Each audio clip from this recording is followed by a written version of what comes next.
Trovadores, quiero invitarles a este nuevo proyecto Trovit Cuentos y Leyendas, en el cual les traeremos una variedad de contenido para todas las edades, leyendas y cuentos de todo el mundo. Así que suscríbete al canal y activa la campanita de notificaciones. Te lo estaré dejando en el comentario fijado y en la descripción de este video. Ayúdame a llegar a los primeros 100 suscriptores, que pronto estaremos subiendo contenido. Ángel, escrito por Anaís Veloz. Historias macabras para no dormir. Todo comenzó cuando mi esposo Noé y yo decidimos poner un pequeño negocio de comida, ya que mi esposo es chef y el restaurante donde trabajaba lo tuvieron que cerrar por cuestiones económicas. Como no tenían para liquidarlo, le ofrecían algunas cosas de cocina para que él iniciara un negocio pequeño, cosa que mi esposo encantado aceptó. Teníamos prácticamente todo para empezar, solo nos falta un local donde poner nuestro negocio. Anduvimos buscando durante 2 meses, pero las rentas eran muy caras y no las podíamos solventar. Estábamos a punto de darnos por vencidos, cuando un día por la noche, revisando Facebook, vimos una publicación donde rentaban un local en conocida avenida de la ciudad. Estábamos encantados, era exactamente lo que necesitábamos. Era espacioso, incluso contaba con un pequeño estacionamiento. Le platiqué a mi esposo y dijo que sería carísimo, que ni siquiera preguntara, y a pesar del pesimismo de él, hice caso omiso y al día siguiente por la mañana llamé. Total, no perdería nada solo por preguntar. ¿Y cuál sería mi sorpresa? Que era una renta bastante económica. Así que hice una cita y se lo conté a mi marido. Pasaríamos a verlo de inmediato. Cuando llegamos, nos esperaba una señorita muy amable. Nos mostró el lugar y quedamos maravillados. Le preguntamos que cuánto podríamos hacer el trato, a lo que ella respondió que de inmediato, siempre y cuando aceptáramos la condición que la dueña ponía para poder rentarlo. ¿Cuál condición?, preguntó mi esposo algo inquieto. La señora caminó hacia una de las esquinas del local, le recorrió una tabla que se encontraba recargada, dejando ver una cruz con el nombre de Ángel. Nos miró fijamente y nos dijo que la condición era que por nada del mundo podríamos quitar esa cruz de ese lugar.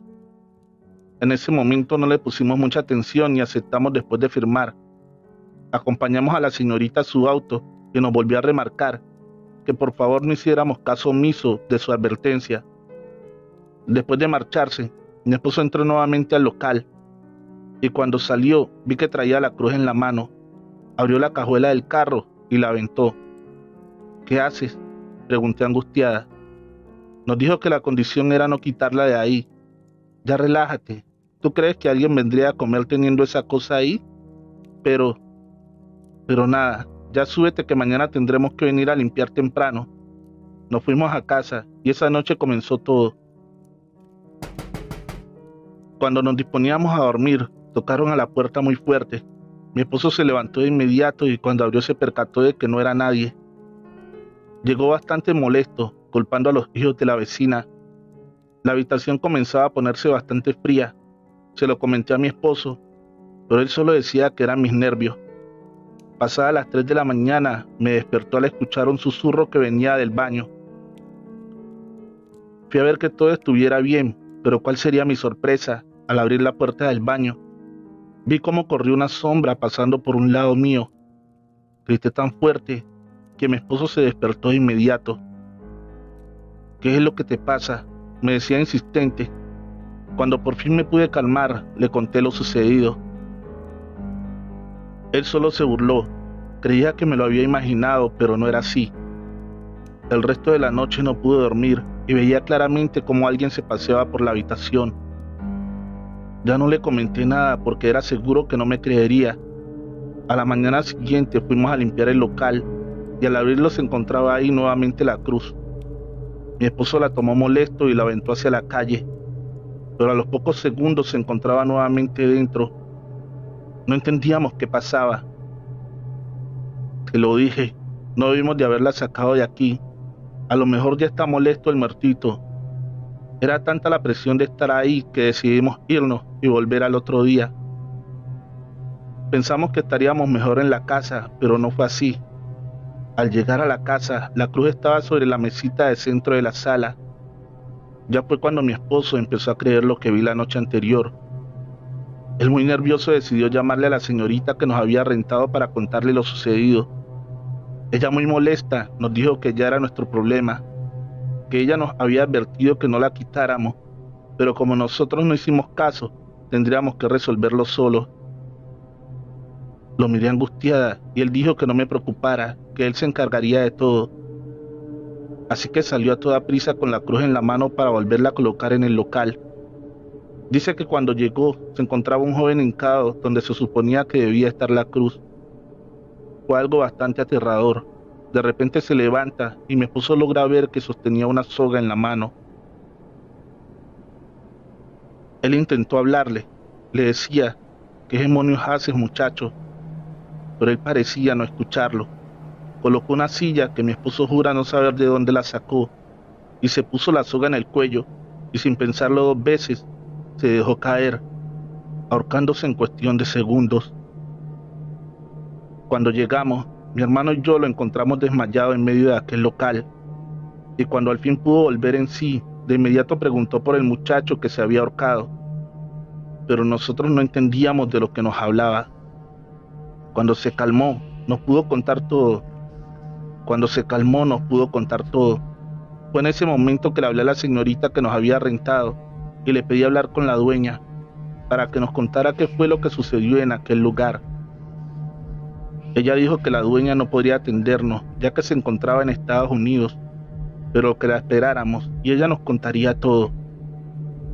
Ahí nos estuvimos aproximadamente 1 hora tratando de tranquilizar a mi marido y buscándole la lógica a lo sucedido.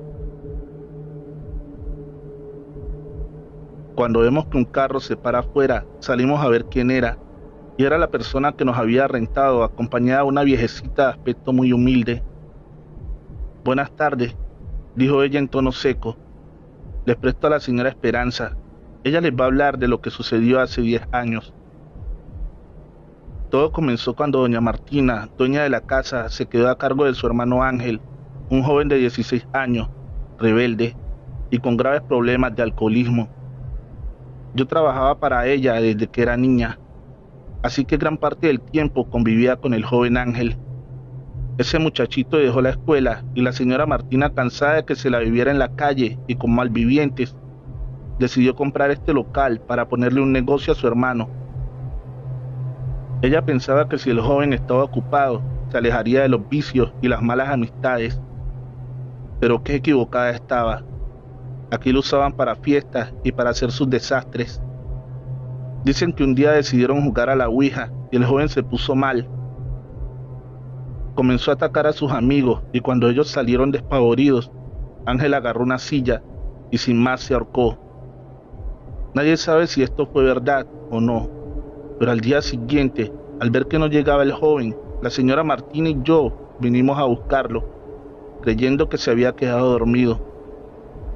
¿Y cuál sería la sorpresa tan terrible que nos esperaba? Al abrir la puerta, el joven Ángel colgaba de uno de los arcos con la boca llena de moscas y la lengua a mitad del pecho. Lo raro de todo esto es que al velorio nadie asistió. Tuvimos que velarlo y rezarle en la casa, ya que en ninguna iglesia quisieron oficiarle misa. Yo pienso que su alma no ha encontrado el descanso todavía, porque todos los días a las 6 de la tarde se mira cómo el joven cuelga una soga de aquel arco y se avienta sin pensar. Mucha gente lo ha tratado de detener, pero es en vano sus esfuerzos por ayudarlo. Y vaya que ustedes han tenido suerte, porque antiguos rentadores de aquí sufrieron fuertes consecuencias al mover su cruz. Nos quedamos helados al escuchar todo esto, así que decidimos dejar el local. Aún sigue en renta y cada que puedo voy a dejar una veladora fuera de aquel local y elevo una plegaria pidiendo por el perdón de aquella alma que aún no puede descansar en paz. Hemos llegado al final de este episodio. Si aún no estás suscrito, agradecería que le des fuerte al botón rojo de suscripción y actives la campanita de notificaciones. Mariana, escrito por Anaís Veloz. Historias macabras para no dormir. Hola, mi nombre es Nora. Mi relato es muy pequeño pero muy difícil de olvidar. Hace un año, mi hijo Esteban de 8 años tuvo un pequeño accidente. Se cayó de una bicicleta y tuvo varios golpes y raspones, por lo cual lo tuve que llevar al hospital general. Al llegar ingresaron a mi hijo de inmediato, comenzaron por limpiarle las heridas y fue donde se dieron cuenta que podría tener una posible fractura en el brazo derecho, por lo cual me pidieron que esperara afuera. Fui y me senté un rato cuando de repente se siente una niña de escasos 7 años a mi lado, bastante golpeada y con un suero en su pequeña y frágil manita. Hola, me dijo sonriendo. Me llamo Mariana. Hola Mariana, le contesté. Yo me llamo Nora. ¿Y qué haces aquí?, me preguntó sin perder tiempo. Me causó tanta ternura su interés hacia conmigo, una perfecta desconocida. Vine a traer a mi hijo que está igual de lastimado que tú. Me miró por un momento sin decir palabra alguna. Después de unos segundos, me dijo, tú también golpeaste a tu hijo. Reí nerviosa y le hice saber que mi hijo había tenido un accidente, que por eso me encontraba ahí, y le pregunté, ¿y a ti qué te pasó, Mariana? A mí me pegó mi papito porque me porté mal. Pero sabes, Nora, yo lo sigo queriendo mucho. Se lo puedes decir, lo puedes hacer por mí. ¿Y por qué no se lo dices tú? Si tienes miedo yo te puedo acompañar. Pero ella me dijo que no, pues creía que su papá seguía enojado con ella. Entonces fue que accedí y le pregunté que dónde estaba. Y ella me señaló afuera, hablando con la policía. Decidí ir de inmediato, ya que no tardaría mi hijo en salir. Estaba el señor discutiendo y llorando con la policía. Creí que era muy buen momento para calmar los ánimos. El señor se veía que estaba arrepentido de lo que había hecho, así que me acerqué y me presenté. Hola, muy buenas noches. Mi nombre es Nora, y Mariana me pidió que le dijera por favor que lo perdonaba y que lamenta haberlo hecho enfadar, que cuando salga de aquí se portará mejor. Suspiré y sentí como me quitaba un peso de encima. Cuando veo que el hombre se acerca a uno de los policías y le arrebata el arma, dándose un balazo justo frente a nosotros. No podía creer que lo había hecho. Pensé que esto lo pondría mejor, así que quedé totalmente en shock y me desmayé. Cuando desperté, estaba mi esposo al lado mío y me dijo que no me preocupara, que todo estaba bien, que el niño estaba en casa de mi mamá. Eso me tranquilizó bastante. Ya más calmada, mi esposo me explicó que el señor lo estaban deteniendo porque su hija había fallecido a causa de los golpes que le habría propinado. No podía creer todo lo que mi esposo me estaba contando. La siguiente noche soñé con Mariana y la veía totalmente feliz. Y me dio las gracias y me dijo que ahora jugaba de nuevo con su papá. Nunca más volví a verla o soñar con ella, pero es algo que hasta la fecha no he podido superar. El paramédico, escrito por Anaís Veloz. Historias macabras para no dormir. Hola, me llamo Raúl, y aunque mi historia es muy corta, me gustaría relatárselas. Yo soy paramédico, y un día jueves por la noche hablaron de seguridad pública para que fuéramos a cubrir un servicio por lesiones causadas por violencia doméstica. Mi compañera de turno era Graciela, una mujer con mucha experiencia y que no se doblegaba fácilmente, al menos hasta esa noche. Llegamos al domicilio y ahí se encontraba una unidad de policía y nos hacen indicación de que la paciente está adentro. Una mujer de 32 años. Tenía diversos golpes, pero gracias a Dios solo heridas superficiales. La notábamos bastante nerviosa. No le tomamos mucha importancia porque los pacientes de este tipo suelen tener crisis postraumáticas. Graciela trataba de hablar con ella mientras le curaba las heridas para tratar de tranquilizarla, pero ella repetía una y otra vez que necesitaba salir. Y al preguntarle qué era eso tan importante que tenía que hacer, nos dice que cuando su marido la comenzó a golpear, su hijo de 8 años había salido corriendo y aún no había regresado. Terminamos de curarla y le comentamos a la policía lo que había dicho la mujer, para que estuvieran al tanto y le brindaran ayuda. Nos despedimos y nos subimos a la ambulancia. Estábamos prendiendo un cigarrillo cuando nos tocan la puerta, y era un pequeño niño. Graciela baja completamente el vidrio y le pregunta en qué le podemos ayudar. El niño inocentemente pregunta que si somos doctores, a lo que le decimos que no, pero que también podemos curar, y somos los que llevamos a los pacientes con los doctores. Entonces el niño dibuja una sonrisa en su rostro y nos dice que si podemos ayudar a un niño que está tirado calles atrás, pero que nos demos prisa porque hay mucha sangre tirada y tiene mucho frío. Yo, un poco nervioso y dudoso de lo que me estaba diciendo, le pregunté que qué le había pasado a su amiguito, y él dice que su papá le había pegado a su mamá y que el niño corrió a avisarle a su abuelito, y cuando el niño iba caminando, su papá le pasó el carro por encima. Creo que iba muy enojado, dijo algo triste en ese momento. Recuerdo lo que nos había contado la señora. Me bajé a toda prisa y se lo conté a los policías. Entonces la señora nos dijo que ella nos llevaría a casa de su papá. Cuando salimos, el niño ya no estaba. Supusimos que se había asustado y se había ido. Nos pusimos en marcha y a unas cuantas calles vimos cómo el cuerpo de un niño estaba tirado en medio de la carretera. La mamá lo reconoció de inmediato y se bajó a toda prisa. Nos gritaba que lo ayudáramos, pero ni mi compañera ni yo podíamos mover. Ese niño que se encontraba tendido en el piso fue el niño que minutos atrás nos pedía ayuda. Lamentablemente, nada se pudo hacer con ese pobre niño. Llevaba varios minutos muerto. Pusimos una manta blanca para tapar el cuerpo y desde ese día jamás he vuelto a hacer un turno de noche. Nunca prendas las velas. Escrito por Anaís Bailós. Historias macabras para no dormir. Mi hermana y su hijo me llamaron cerca de las 9 de la noche, argumentando que alguien se había metido a su casa. Y es que ambos vieron un hombre pasar por el patio. Estaban demasiado nerviosos y me susurraban al teléfono que fuera de inmediato. Así que le pedí a Javier, mi esposo, que me acompañara.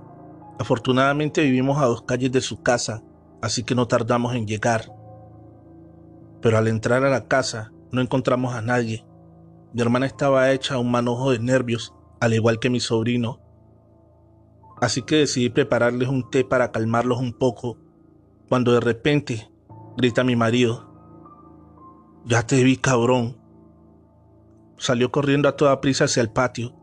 Nosotros salimos tras de él también, solo para darnos cuenta nuevamente que no había nadie. «Esto no puede ser posible», replicaba mi esposo. «Si lo vi bien clarito». «Ay, Javier, te dije que andaba un cabrón aquí, pero ustedes no me querían creer», respondió mi hermana. «Ya cálmense los dos, de seguro ya se fue el fulano ese. Ha de haber estado bien escondido», le dije para tranquilizarlos. «No, Sonia», me respondió mi esposo molesto. «No hay forma de que ese muchacho se haya ido. Ve, está todo muy bien asegurado». «Ay, Javier, no se puede desaparecer de la nada. A lo mejor te lo imaginaste al igual que mi hermana». «Ya te dije que no. No nos imaginamos nada, Sonia». «¿Cómo es que lo vimos claramente?» «Pues no sé. Aparte que no dices que es imposible entrar si todo está muy bien asegurado». «Por eso mismo es que no lo entiendo. Decidimos quedarnos esa noche para no dejar sola a mi hermana, pero estaba decidida a mostrarles que todo había sido producto de su imaginación. Hasta que en la mañana siguiente estábamos desayunando, cuando escuchamos un pequeño golpe y al voltear, lo primero que vimos fue un joven que se asomaba por la puerta del patio. Nuevamente salimos en busca de aquel joven, pero nada. El chico seguía sin aparecer. «Ahora sí me crees», me dijo mi hermana. Yo solo asentí con la cabeza, pues ahora que el muchacho nos estaba viendo fijamente por la ventana de la sala. Sonia, Sonia, ¿estás bien?, me decía mi esposo al verme que empezaba a palidecer. Le señalé hacia la ventana, pero esta vez nadie salió tras de él. Nos quedamos helados por unos minutos. Todos estábamos demasiado nerviosos, pues no nos explicábamos cómo era posible que el joven cambiara de lugar con tal rapidez. Vayan por doña Manuela, pero no le comenten nada, dijo mi esposo. Nos fuimos a toda prisa por ella, pues según decían los vecinos que doña Manuela podía ver y hablar con los muertos, y aunque no se dedicaba precisamente a eso, ella había ayudado a mucha gente de los alrededores. Doña Manuela, le gritaba a mi hermana mientras golpeaba insistentemente su puerta. Pero qué escándalo, muchacha, contestó algo molesta. Nos manda Javier, mi esposo, señora. Trae un dolor terrible en el estómago y me pidió que viniera por usted, para que lo revisara, según dice traer tremendo empacho. Muchachas tan mentirosas, respondió doña Manuela. Ese Javiercito no tiene ningún empacho. De lo que hay que curar a mi muchacho es del susto. Así que vamos pues, muchachas. No le respondimos nada, pues Javier quería saber qué tan buena era y no queríamos darle pista alguna de lo que estaba sucediendo. Al llegar a casa, mi esposo nos recibió con un café y casi de inmediato doña Manuela comenzó a decir: ya te vi condenado, chamaco. Nos quedamos en shock al escucharla, pues nadie le había dicho que se trataba de un joven. ¿Pasa algo, doña Manuela?, le preguntó mi esposo fingiendo no saber de lo que hablaba. Pues me trajeron para ver qué quería este joven, ¿qué no?, repuso la señora. Sí, le contestó mi hermana temerosa. Acércate, muchacho, le decía doña Manuela a la nada. ¿Qué pasa? ¿Quién es? ¿Qué es lo que quiere?, le preguntaba nerviosa. Simón, ¿eres tú?, preguntó doña Manuela bastante sorprendida. Un teléfono, rápido, por favor. En ese momento Javier sacó su celular y se lo dio. Marca este número, hijito, que yo no le entiendo a estos aparatos. Después de marcar, esta preguntó por Martina, la señora que vendía comida por la avenida principal. Martina, ¿dónde está Simón?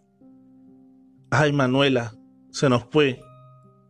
Martina, presta mucha atención a lo que te voy a decir. Aquí tengo a Simón enfrente. Estas gentes acudieron conmigo porque había un ser que los molestaba, pero al llegar me di cuenta de que es Simón. ¿Cómo me vas a decir eso, Manuela? ¿Cómo? ¿Hay más?, interrumpió doña Manuela. ¿Cuántos más son, Simón? ¿Pero qué es lo que recuerdas? ¿Estás seguro de eso?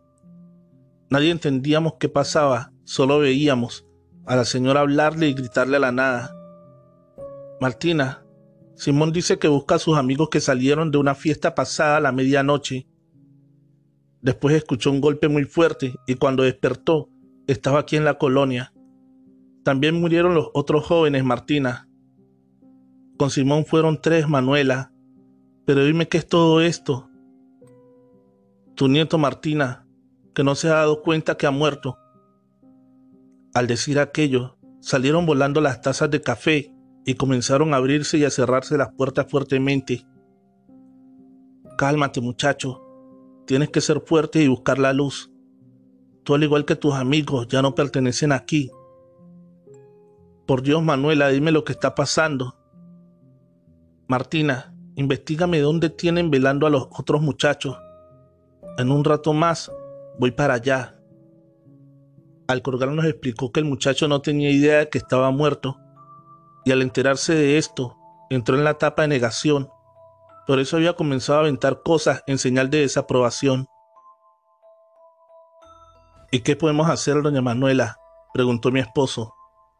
Llevarlo, hijito, llevarlo a que vea a sus amigos, para luego llevarlo a donde lo están velando a él, y así una vez por todas se dé cuenta que ya no está vivo. Oiga, doña Manuela, ¿y por qué vino aquí con nosotros si no lo conocemos?, repuso mi hermana. Ay, muchacha, has de haber tenido alguna vela prendida.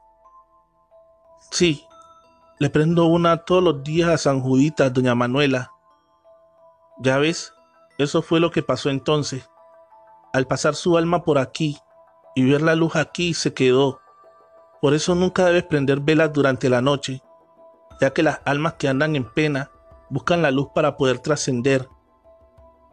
Sonó el celular de Javier y era doña Martina, que le daba las direcciones e indicaciones de cómo llegar a cada velorio. Después de colgar, doña Manuela gritó de nuevo: «Es hora, muchacho, de que te desengañes». Llegamos al primer velorio y nosotros por respeto nos quedamos afuera. Solo entró doña Manuela y lo que decía ser el espíritu de Simón. De ahí salimos de inmediato porque, según doña Manuela, Simón había golpeado la tapa del féretro tan fuerte que estuvo a punto de caer.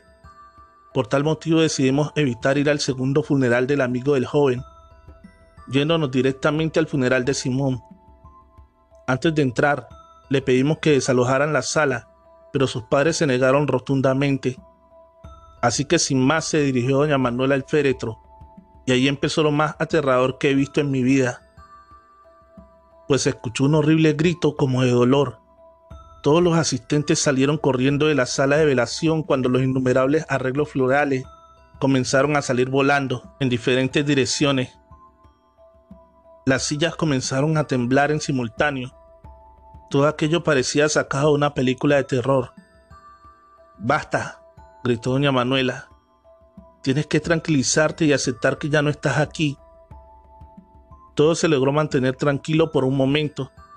Así decidimos ir afuera a tomar un poco de aire, cuando nuevamente nos hizo entrar un golpe ensordecedor, y esta vez quedamos atónitos ante tal escena, pues el féretro de Simón se encontraba en el suelo y el cristal del mismo totalmente rasguñado. Doña Manuela decidió que nos marcháramos, pues esa alma de aquel joven atormentado no estaba dispuesto a marcharse por el momento. Por eso les digo, no olviden apagar sus veladoras por las noches.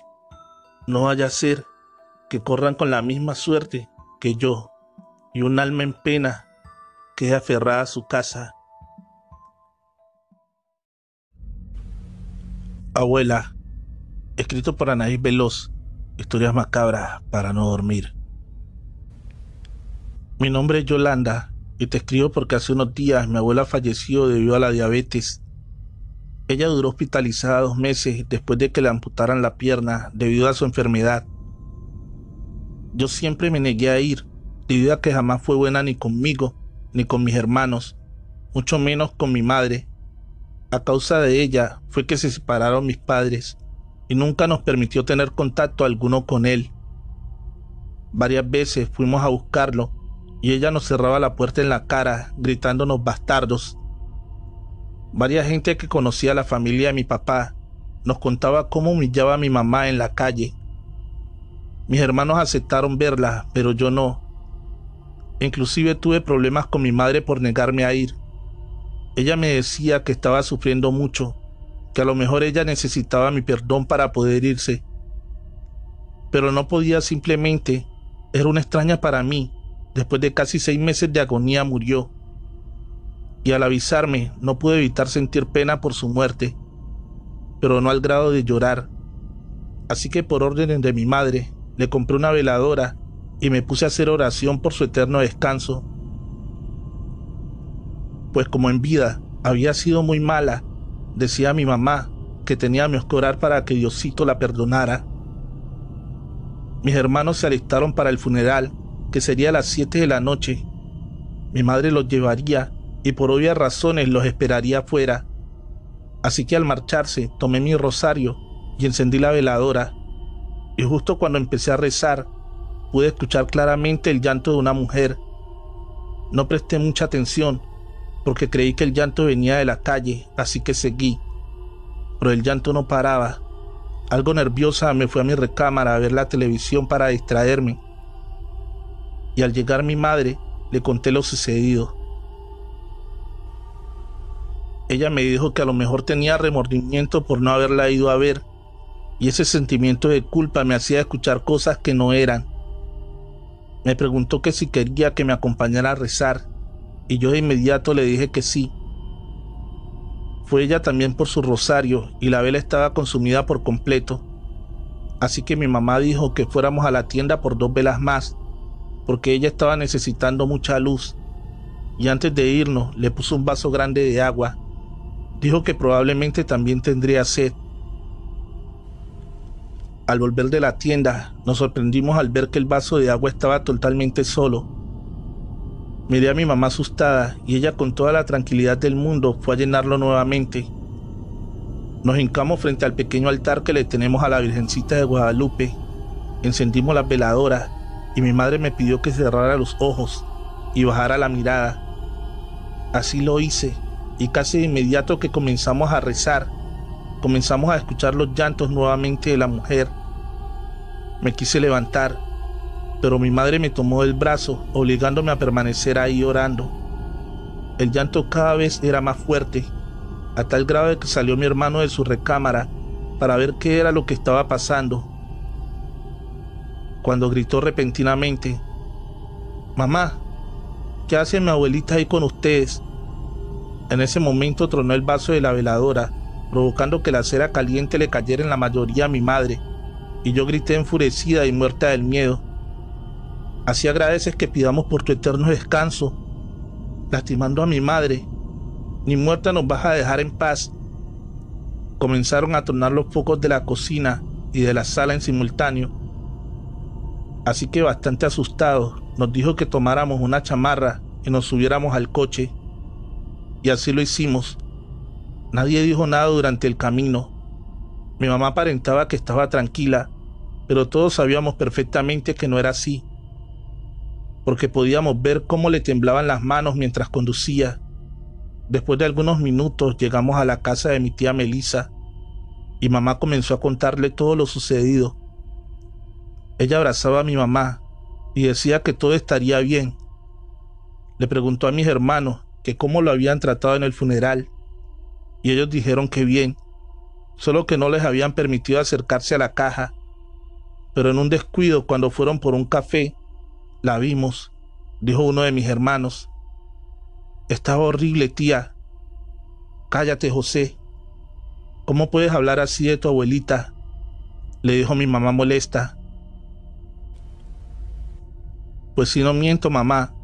Cuando nos acercamos a verla, tenía de fuera la lengua morada y parecía como si estuviera asustada. Aparte olía muy feo». «Chamacos mentirosos. ¿Cómo la iban a ver así? Esa gente no los dejó. Los han de haber tenido bien vigilados», dijo mi tía en tono de burla. «¿Y quién nos iba a vigilar si las únicas personas que estaban ahí se fueron por un café?».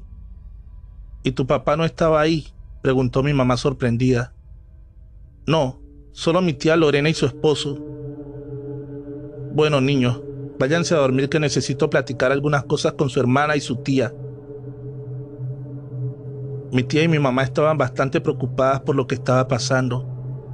Dijo mi tía que ella haría oración para que descansara mi abuela, pero mi madre le dijo que era mejor esperar a que fuera de día, así que nos fuimos a dormir y nos despertó el tremendo ruido en la cocina.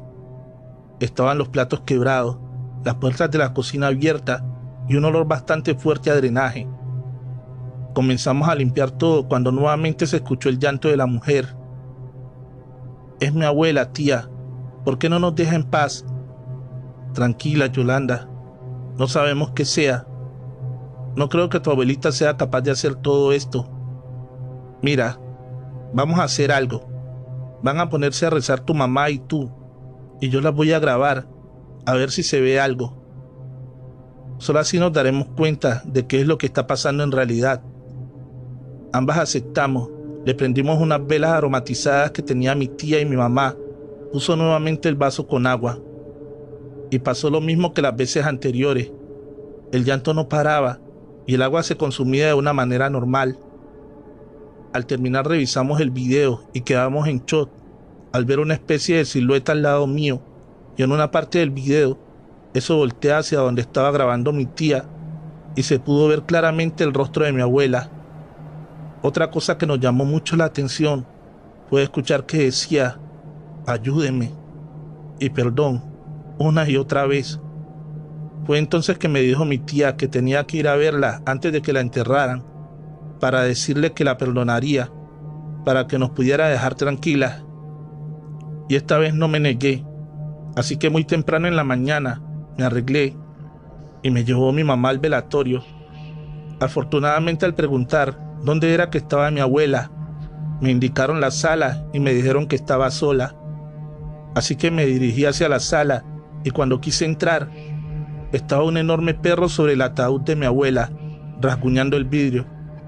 Traté de espantarlo, pero este comenzó a ladrarme y a gruñirme tan fuerte que casi de inmediato llegaron los de seguridad por el escándalo. Ellos se quedaron helados al ver a aquel animal que poco le importaba que hubiera gente. Él seguía sin parar. Estábamos tratando de quitarlo cuando llegó mi tía, culpándome a mí de haber llevado a ese animal.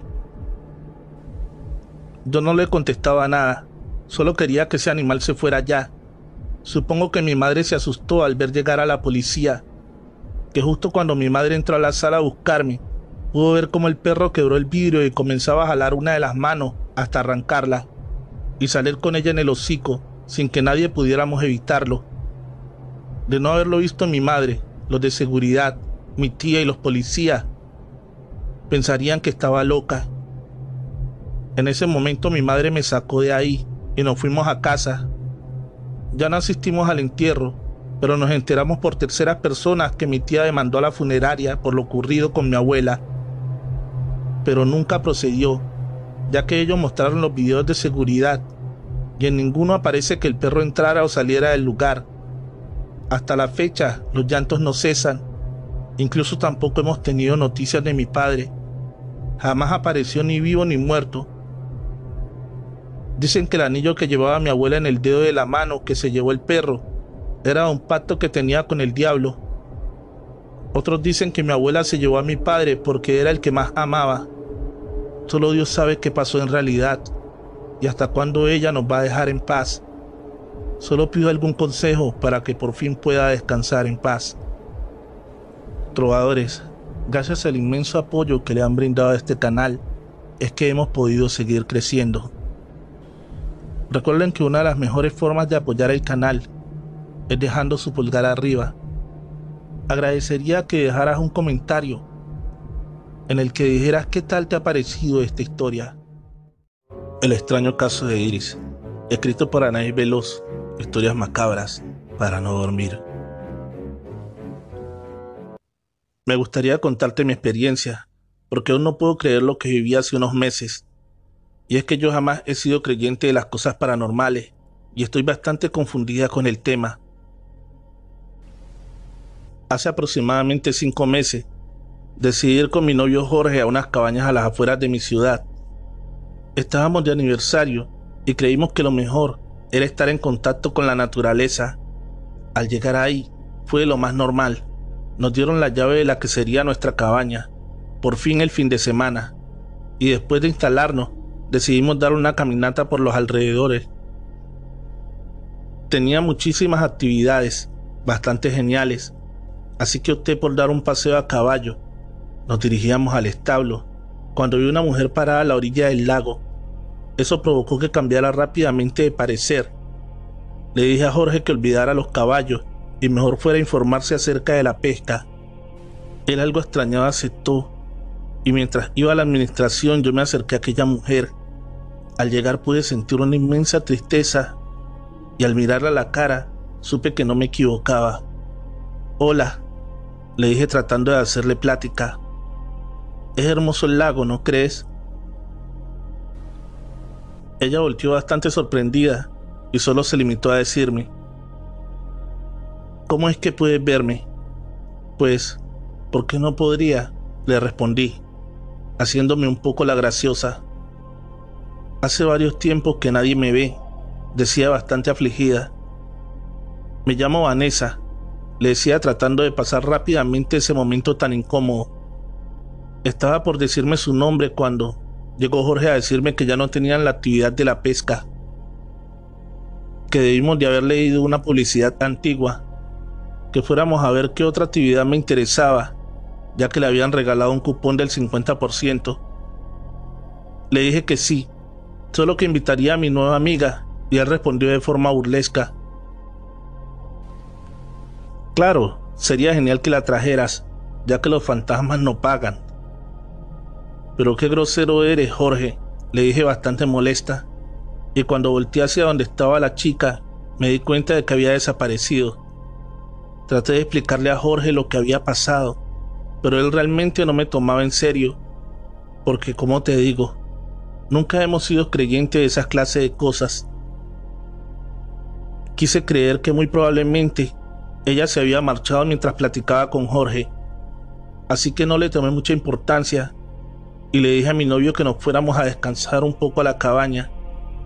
Te juro que no entiendo en qué momento se acabó mi energía. Me quedé profundamente dormida, casi de inmediato, y cuando desperté pasaba de la medianoche. Había dormido cerca de 7 horas y aún me encontraba con bastante sueño. Me levanté muy despacio porque no quería despertar a Jorge, que dormía plácidamente. Busqué algo de comer y decidí ir a Recesión a comprar un refresco de la máquina que tenían ahí. Pero cuando salí de la cabaña, nuevamente vi a la chica. «¡Hey! ¡Espera!», le grité. Pero ella no se detuvo. Todo lo contrario, aceleró el paso y se dirigía hacia el lago. Apreté el paso y me fui tras de ella, pero era demasiado rápida, así que no le pude dar alcance. Así que cuando por fin me acercaba al lago, la pude ver bailando y con varias botellas de cerveza en la mano y tiradas a su alrededor. ¿Pero qué demonios?, pensé. ¿En qué momento pudo tomarse todo eso? ¿Y de dónde es que se escucha esa música?, pensaba. Me quedé viéndola algo retirada de donde estaba aquella joven, cuando comienza a meterse en el lago poco a poco. Pasaron un par de minutos, y al ver que no salía comencé a gritar pidiendo ayuda. Pero al ver que nadie acudía a mi llamado, decidí correr hacia el lago, y sin pensarlo me eché un clavado al agua para tratar de auxiliarla. Pero no la encontraba por ningún lado. Estaba hecho un manojo de nervios. Lloraba y gritaba que se ahogaba, que me ayudaran por favor, cuando uno de los trabajadores se avienta al lago a tratar de sacarme. Pero yo trataba de explicarle que no era yo quien necesitaba ayuda, sino la chica que estaba bebiendo. Después de forcejear por algunos minutos, ambos salimos del agua y ya un poco más calmada le expliqué que una chica que había conocido por la tarde estaba tomando cerveza y se había metido al lago, pero que ya no la había visto salir. Él me dijo que eso era imposible, porque nosotros y el personal éramos los únicos que nos encontrábamos en las cabañas en ese momento. «Eso no puede ser posible», le dije furiosa. «¿Y quién se ha tomado todas esas latas de cerveza?». «¿Pero cuáles latas, señorita?», me respondió extrañado, y al mirar hacia el suelo no había nada. No podía ser posible que lo hubiera imaginado, porque todo el lugar estaba perfectamente alumbrado.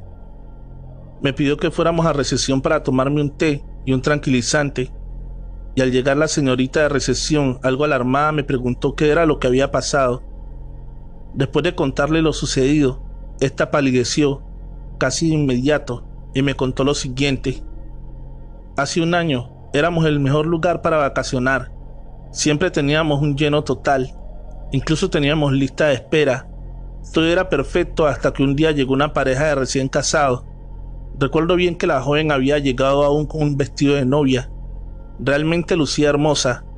Le dimos nuestra mejor cabaña, cuando a medianoche comienzan a llamarnos los huéspedes de las otras cabañas a quejarse de que escuchaban fuertes discusiones y que la música no los dejaba dormir. Estábamos tan atareados tratando de dejar todo listo para el día siguiente que hicimos caso omiso a las quejas. Cuando cerca de las 3 de la mañana entra a la recepción un chico gritando y llorando, pidiendo ayuda porque no encontraba a su esposa por ningún lugar. En ese momento todo el personal discretamente comenzamos a buscarla. No fue hasta las 6 de la mañana que uno de los trabajadores la encontró flotando en el lago. Tuvimos que llamar a la policía y varias gente se dio cuenta de lo sucedido. Eso ocasionó que las visitas bajaran un 50%, pero lo peor vino después, ya que mucha gente decía ver una joven junto al lago y varios hombres se ahogaron tratando de rescatarla. Según decían sus acompañantes, es por eso que quitamos cualquier actividad que tuviera que ver con el lago. Pero no entiendo por qué tú estás viva. No supe qué responderle y llena de miedo me fui de inmediato a mi cabaña. Afortunadamente Jorge aún dormía y evité contarle lo sucedido para evitar que se burlara. En la mañana fingí sentirme bastante mal, así que le pedí que buscara una actividad para que se divirtiera un poco. Él se negó al principio, pero después de un rato por fin logré convencerlo. Al marcharse, decidí ir al lago nuevamente. Necesitaba respuestas, y si todo lo que me contaron y lo que vi era verdad, la vería de nuevo muy pronto. Me fui caminando hacia el lago, cuando la vi parada exactamente donde había pasado toda la noche anterior. Llena de miedo me acerqué a ella, pero esta rápidamente se aventó al agua. Me regresé a la cabaña y empecé a empacar mis cosas. Cuando regresó Jorge, le pedí que nos fuéramos de inmediato porque tenía un fuerte dolor de estómago. Este accedió de inmediato, ya que decía que estaba actuando demasiado extraño, y cuando íbamos de regreso a casa, justo cuando pasamos por una curva, mi teléfono comenzó a sonar en repetidas ocasiones, y en la pantalla aparecía el nombre de un hombre. Algo extrañada dejé de perder la llamada, pero este volvía y volvía a sonar. Jorge molesto me pidió que contestara porque él creía que yo le estaba ocultando algún romance. Se detuvo en un descanso a orilla de la carretera y contestó mi teléfono, pero nadie respondía, solo una respiración bastante agitada se podía escuchar. Me pedía explicaciones, pero ni siquiera yo sabía qué era lo que pasaba. Así que tomó su teléfono y marcó el número, pero lo mandaba de inmediato a buzón. Pero mi teléfono no paraba de sonar, así que optamos por apagarlo. Y justo cuando íbamos a agarrar carretera, mi teléfono comenzó a sonar nuevamente. ¿Pero cómo es posible?, decía Jorge atemorizado. Te dije que yo no tenía nada que ver. En un momento de desesperación, Jorge lanzó por la ventana mi teléfono celular y dijo que al llegar a casa, me compraría uno nuevo, que era muy probable que el que tenía ya no servía, dijo tratando de usar la lógica. Al llegar a casa, dijo que iría a casa de sus padres y que por la noche iríamos a cenar, que descansara un poco, y así lo hice. Tomé un largo baño de burbujas y traté de relajarme. A las 8 de la noche, Jorge me marcó que estaba fuera de mi casa esperándome, y salí casi de inmediato y nos fuimos a cenar. Cuando terminamos, sacó de entre sus ropas el celular que llevaba meses queriendo, y cuando me entrega el teléfono, comenzó a sonar. Esto ya no es normal, dijo Jorge asustado. No hay manera de que suene, o sea, está nuevo, nadie tiene este número. Pero más nos llenó de terror al ver que decía el mismo nombre que aparecía en mi teléfono anterior. Así que Jorge anotó el número y el nombre y comenzamos a buscarlo en Facebook. Y vaya sorpresa que nos llevamos, porque el nombre y el número coincidían con un perfil de Facebook. Se trataba de un hombre de 52 años de edad y según tenía cerca de 15 días de haber desaparecido. Según decía en su perfil, que había desaparecido luego de haber salido a pasear en su bicicleta. Ahora lo entiendo todo, repuso Jorge. Por eso es que estabas así en las cabañas, me preguntó curioso. Fue entonces que me animé a contarle qué era lo que realmente había sucedido. Él no dudó en ningún momento de mí, pues ahora tenía pruebas de lo que estaba pasando. Estábamos por volver a casa cuando por algunos segundos pude ver a un hombre andando en bicicleta y ver cómo un automóvil se acercaba a gran velocidad. ¡Cuidado!, grité desesperada. Jorge trataba de calmarme, ya que me encontraba bastante alterada. Lo vi, Jorge, lo vi, repetía una y otra vez. ¿A quién viste, amor?, preguntaba ansioso. Al hombre que no deja de llamar. Creo que está muerto. Por Dios, Iris, ¿cómo te pones a decir esas cosas?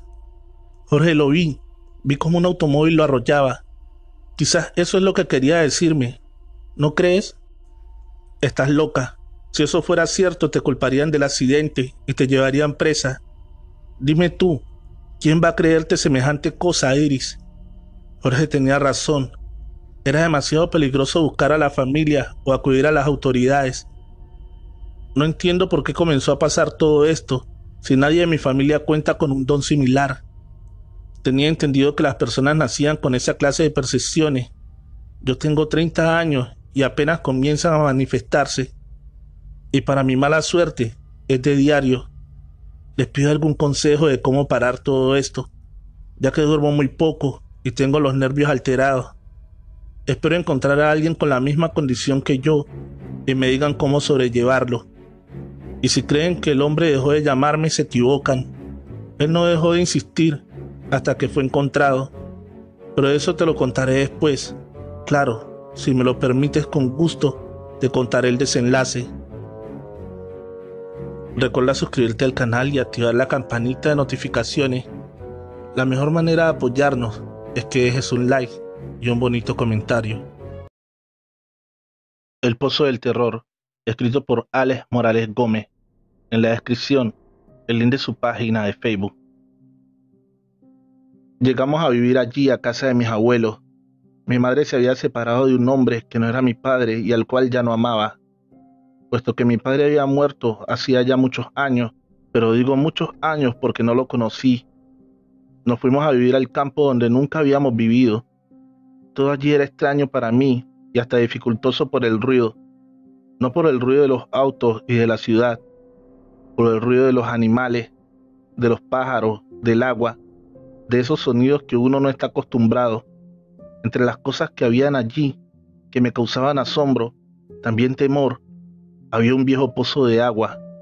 El abuelo decía que todavía funcionaba, pero que ya con la red de acueducto no había necesidad de este. A mí me causaba un terror inexplicable.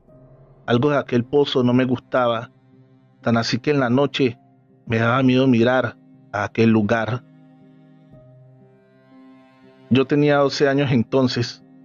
Aunque yo me sentía un adulto, mi madre me cuidaba bastante, más ahora que estábamos en el campo. Entre las cosas que me advertía era que no me acercara a aquel pozo. A ella algo no le gustaba, me dijo. No le quise confesar que también a mí algo me atemorizaba, más que todo porque no quería sentirme como un niño. Yo era el hombre de la casa. Una tarde llegó mi madre y me reprochó haberme acercado al pozo. Yo le dije que no lo había hecho, pero ella me mostró mi pelota de fútbol. Esta estaba al lado del pozo. La realidad es que yo ni había sacado la pelota de mis cosas. Algo extraño. Esa noche, estando en mi habitación, y aunque nunca miraba por la ventana en la noche, por temor a lo que pudiera ver afuera, pero algo de fuera me atraía. Más que todo el pozo, puedo asegurar que vi algo, un reflejo, una sombra. Algo corrió alrededor del pozo, pero no puedo asegurar qué. Me fui a dormir pensando en aquello que podía estar alrededor de aquel pozo. Me dormí pronto, cuando el viento pegando contra los árboles me despertó. Otro de los sonidos a los cuales aún no me acostumbraba. Ese silbido que da el viento al golpear contra las hojas de los árboles. Me senté en la cama con una pesadez en mi cabeza. Escuché con más atención al viento, pero ya no era solo el silbido. Era una voz. Era la voz de mi madre. Yo me llamo Alejandro. Por cariño todos me dicen Alejo, pero mi madre siempre me dice Ale. Eso era lo que escuchaba. No podía ser más que mi madre, pero ¿de dónde provenía su voz? Me paré de la cama y me quedé en completa quietud escuchando. Me llamaba de fuera. Miré por la ventana y era del pozo. Salí de casa. Algo malo le había pasado a mi madre. Abrí la puerta y sin pensar en nada fui al pozo. No sabría decir qué horas eran. Sería pasada la medianoche. A medida que me acercaba al pozo, la voz de mi madre se hacía más fuerte y real, pero también más lastimera. Yo podía ver a la distancia una cabeza que asomaba de adentro del pozo. No podía dar crédito a cómo mi madre había ido a parar allí. A pesar de que el viento silbaba con más fuerza, y ya no solo era la voz de mi madre la que escuchaba, eran varios murmullos, muchas voces, pero yo solo pensaba en mi madre. Llegué al pozo y a pesar de que ya no podía ver la cabeza de mi madre, sí podía ver su mano que salía de allí. Ayúdame, Ale, me dijo. Fui a tomar su mano cuando escuché detrás de mí la voz de mi madre llamando. Mario Alejandro, me gritó, como cuando estaba enojada. Esto me hizo reaccionar y mirar atrás. Mi madre venía de la casa hacia mí, mientras la voz del pozo me seguía llamando. Corrí a brazos de mi madre, o intenté correr, porque el viento que antes era apacible se volvió un huracán que me impedía dar un paso. Ya no eran los murmullos del viento, eran risas diabólicas, risas que te hacían erizar la piel. Sentías un frío y un cosquilleo en tus espaldas. Mi madre seguía gritando y yo intentando ir donde ella. De un momento a otro sentí un calor insoportable que me envolvió. Miré a todos lados, sentía como si me estuviera consumiendo el fuego. No recuerdo más. Al día siguiente desperté en la cama de mi madre. Un médico estaba al lado, decía que solo había estado sonámbulo y que al mi madre despertarme me desmayé. Los cambios que había tenido en mi vida me los habían producido. Por lo demás, estaba muy bien. Después de que el médico se fue, le conté todo a mi madre. Ya no quería sentirme grande. Cuando me paré de la cama esa noche, yo estoy seguro que estaba despierto. Mi madre sabía que no mentiría con algo así. También le dije lo de la pelota de fútbol. Hablamos con los abuelos y estos dijeron que nunca habían pasado o visto algo raro con el pozo. Pero por cuidado lo evitaríamos. 2 noches más dormí con mi madre. A la tercera, ella y los abuelos me dijeron que ya estaba grande para dormir con mi madre. Esa noche volví a mi habitación solo. En esos 2 días, varias de mis cosas aparecían al lado del pozo. El abuelo siempre era quien los traía. Nadie más de nosotros se acercaba allí. Esa noche que estaba solo en mi habitación, me cubrí por completo con mi cobija. Aunque antes me sentía un hombre adulto, allí solo en mi cuarto me sentí un niño. Me cubrí e intenté dormir, y a fe que lo hice muy pronto. De un momento a otro sentí un cansancio inexplicable. Me dormí. De nuevo me despertó el sonido del viento, pero no era silbido, no eran los murmullos. Eran esas risas diabólicas las que se escuchaban, no solo afuera de los árboles, en toda la casa. Estos estaban por todas partes, mientras afuera se escuchaba la voz de mi madre y mis abuelos pidiendo ayuda. Me senté en la cama, y como un resorte me paré y corrí a ayudar a mi familia. Cuando iba pasando la sala, todas las luces se encendieron. Allí estaba mi madre y mis abuelos. En realidad era sonámbulo, dijeron. Me volvieron a llevar a la cama. Al día siguiente el abuelo hizo demoler y tapar el hueco donde estaba el pozo. Después de esto no volví a sentir nada, ni siquiera despertar en las noches. Yo estoy seguro que al ir al pozo estaba despierto. Mis abuelos dicen que yo mismo era quien llevaba mis cosas allí. Antes de que dijera que oía las voces, yo sé que allí había algo malvado que me quería llevar con él. Y mi madre, a pesar que me vio esa primera noche y no vio ni escuchó nada, me cree también. Hemos llegado al final de este episodio. Recuerda que la mejor forma de apoyar este canal es dejando tu pulgar arriba y un lindo comentario. Si aún no estás suscrito, ¿qué esperas? Dale fuerte al botón de suscripción y activa la campanita de notificaciones. La hermosa hechicera.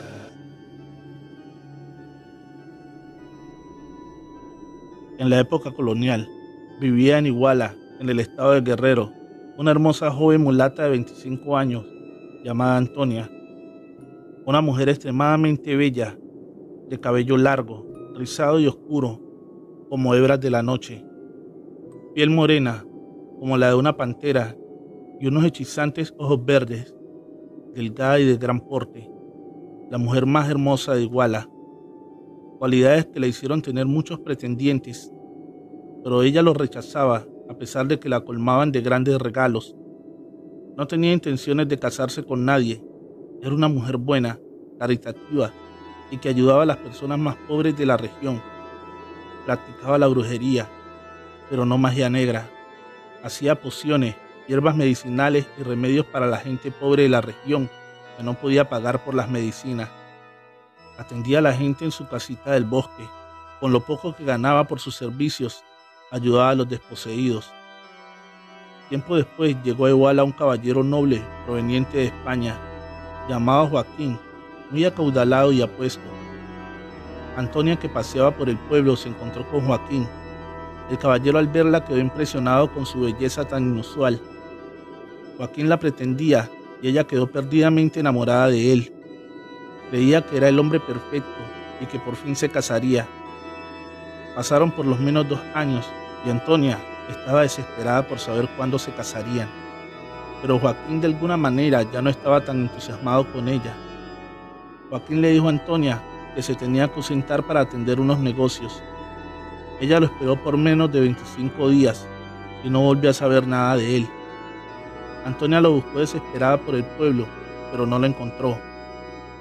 Una mujer que la conocía le dijo que Joaquín se estaba casando con otra mujer en una iglesia en un pueblo cercano, pero pensaba que tal vez no era su amado.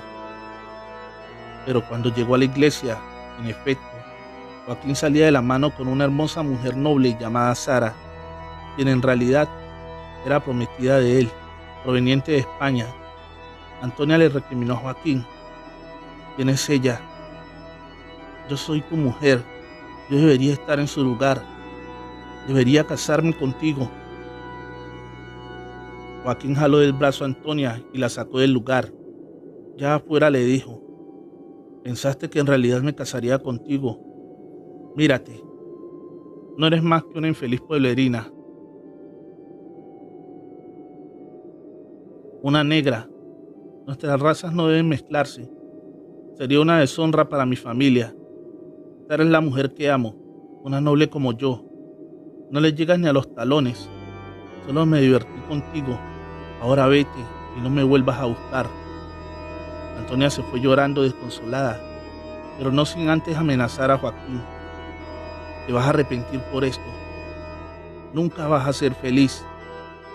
Joaquín regresó a casarse con Sara. Antonia se hundió en una profunda tristeza. Ya no salía de su casa ni atendía a la gente. Por su parte, Joaquín estaba feliz con Sara.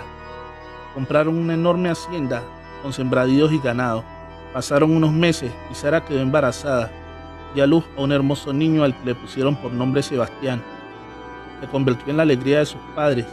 Cada gesto, cada sonrisa era motivo de celebración para sus amorosos padres. Pero toda esa felicidad estaba por convertirse en profunda tristeza. Antonia preparaba su venganza en contra de aquel mal hombre. Ahora conjuró a Satanás para ayudarla a destruirlo. El demonio le otorgó su poder para consumar su venganza. Todo el amor que sentía por él ahora era un profundo odio y desprecio. En la hacienda de Joaquín se celebraba el 8º cumpleaños de Sebastián. Su padre le regaló un hermoso corcel y le enseñó a montar en el campo. Pero Antonia se introdujo en la hacienda y se escondió entre los arbustos. Esperó hasta que tuvo al caballo y al niño a su alcance. Se transformó en una loba y asustó al caballo saltando enfrente del animal, haciéndolo correr. El niño resbaló y una de sus piernas quedó atorada entre las riendas. El animal lo arrastró varios metros hasta unos espinosos rosales. Sus asustados padres trataron de detenerlo y lo consiguieron, pero ya era tarde. El niño quedó destrozado en medio de los rosales. Su cuerpo fracturado y su carita antes hermosa era solo una pulpa sanguinolenta. Joaquín y Sara quedaron desconsolados. Enterraron y velaron al pequeño, pero las tragedias continuaron en la familia. Al poco tiempo, Sara volvió a quedar embarazada y dio a luz a unos gemelitos, Santiago y Emiliano. Pero uno de ellos, Emiliano, murió al año, víctima de la tuberculosis. El otro niño, Santiago, llegó hasta los 5 años, pero también murió. Antonia esta vez se transformó en una venenosa víbora. Asesinó al niño que jugaba en el jardín y lo mordió. El pequeño murió víctima del veneno. Nuevamente una muerte en la familia. En pocos años, Sara volvió a dar a luz, esta vez a una niña llamada Sara, como ella. Sarita llegó hasta los 10 años y Joaquín y Sara pensaron que sus sufrimientos habían terminado. Pero no era así.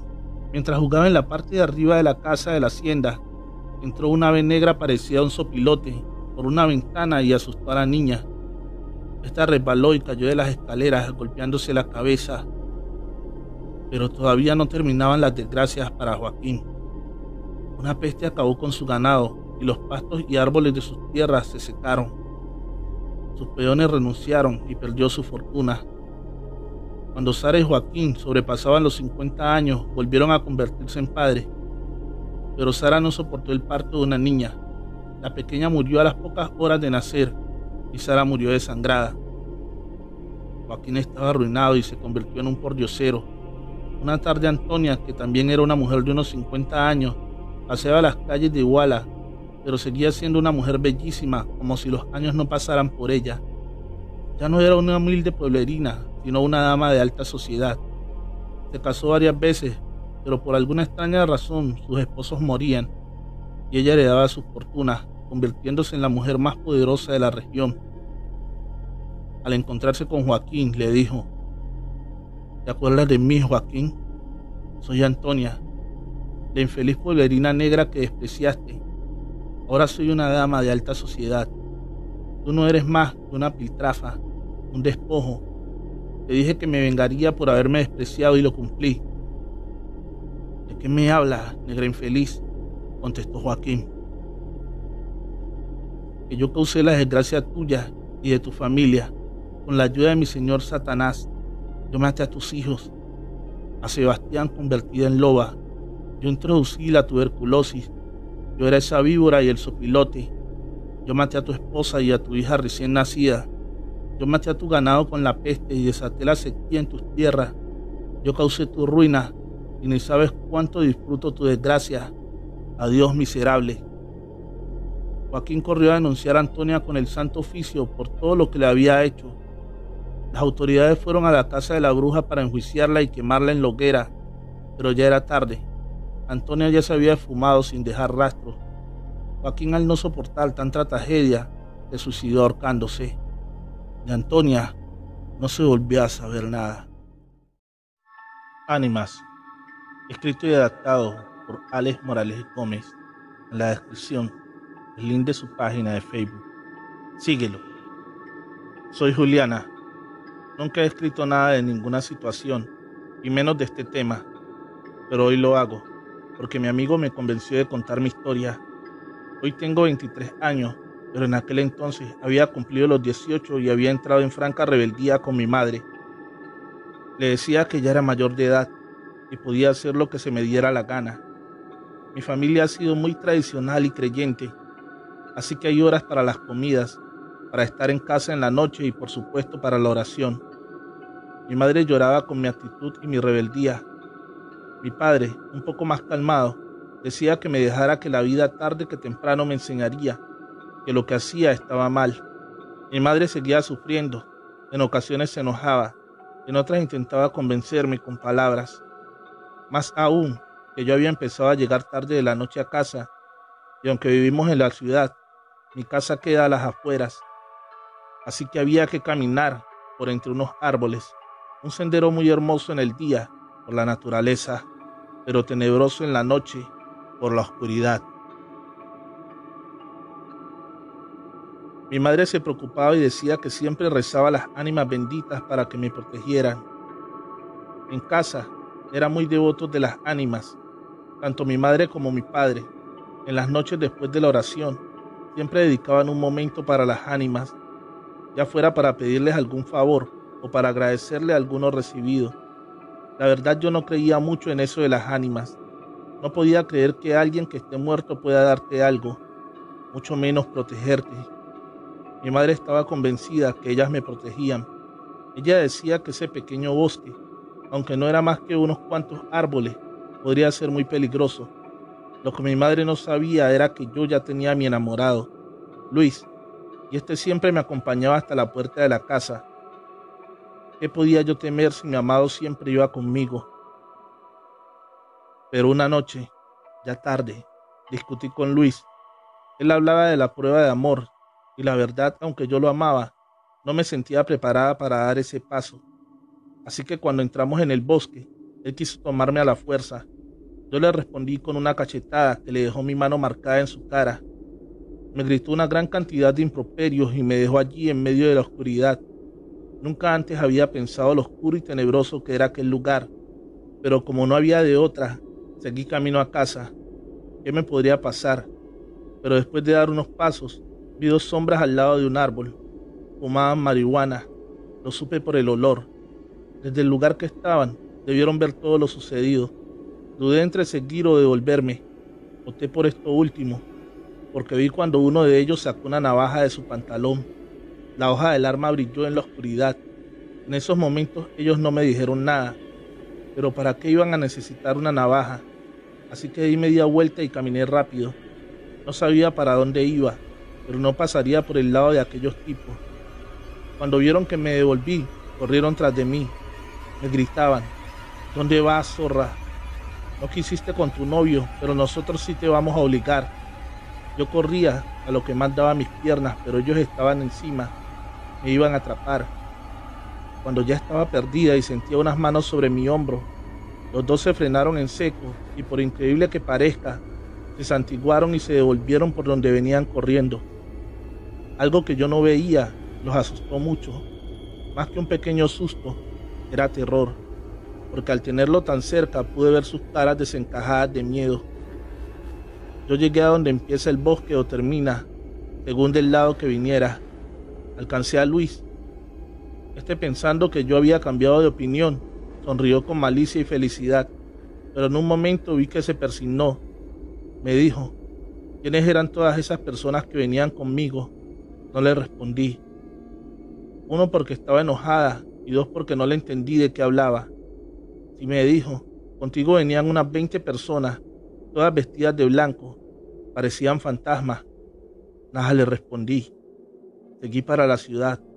Nada tenía que hablar con él. Cuando vio que seguía enojada, me insultó y siguió su camino. Yo no sabía dónde ir, así que al pasar por una iglesia pequeña, una que antes nunca había visto, entré. Quería pedirle a Dios que me protegiera. La iglesia estaba sola. Una pequeña bombilla alumbraba en lo alto del techo. Unas 6 velas iluminaban algunos santos. Estando allí de rodillas, recordé que mi madre siempre me decía: pídele a las ánimas del purgatorio, estas siempre te protegerán. Así que recité esta oración: ánimas del purgatorio, quien las pudiera aliviar. Yo misma daba la respuesta: que Dios las saque de pena y las lleve a descansar. Pero a la tercera ocasión que decía la primera frase, un coro de voces me respondió en la iglesia. No miré para atrás, pensé que se había llenado el lugar, así que recité la frase varias veces mientras la iglesia respondía en coro. Cuando terminé, recé también un Padre Nuestro con toda la concurrencia. El lugar en verdad estaba lleno de personas. Terminé la oración y me persigné. También las personas se escuchaban cuando lo hicieron. Al terminar volteé para agradecerles la compañía en la oración, pero me quedé de una sola pieza. En la pequeña iglesia no había nadie.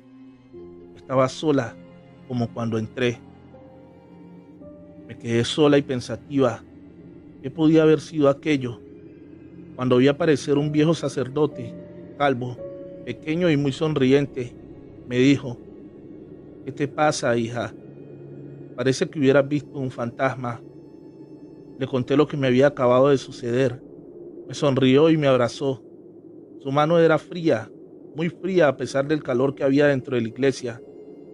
Me dijo: no te preocupes, son las ánimas del purgatorio. Ellas no solo te protegen, sino que te acompañan en oración y mucho más si es para ellas. Vete a casa, recalcó. Ellas te acompañarán y no tendrás ningún peligro. No entendí por qué él sabía que debía irme a casa, ni mucho menos porque estas palabras me dieron valor. Sabía que en verdad nada me pasaría. Antes de irme le pregunté al sacerdote por qué aquella iglesia estaba abierta tan tarde de la noche. Ya era más de medianoche. Me dijo que precisamente esa era la capilla de las ánimas del purgatorio, y permanece abierta día y noche, porque las ánimas no diferencian entre luz y oscuridad, y siempre te protegen. Me santigué y me fui a casa. Él se quedó allí, despidiéndome con la mano. Cuando llegué a casa, le conté a mi madre todo, incluido lo de Luis. No quería volver a mentirle. Me dijo que efectivamente fueron las ánimas del purgatorio las que me protegieron, incluido el sacerdote. Le pregunté qué quería decir con eso. Me dijo que aquella capilla no tiene sacerdote. Solo cada día envían uno de la gran catedral a hacer una misa por las ánimas. El que yo vi Fue el último que hubo en la capilla. Murió haciendo la misa. Es la única capilla que permanece abierta día y noche y nunca se roban nada, porque cada que algún ladrón quiere entrar, ve que la capilla está llena de personas. Lo que no saben es que son las ánimas del purgatorio. Desde aquel día cambié con mis padres, cumplo las reglas de casa y siempre salgo con el permiso de ellos. A Luis nunca le volví a dirigir ni el saludo. A las ánimas les sigo rezando y pidiendo que me protejan, pero espero no verlas ni oírlas nunca. No es bueno saber que estás interactuando con alguien que ya está muerto. Recuerda suscribirte al canal y activar la campanita de notificaciones. Trovadores, feliz noche, amantes de cuentos de terror.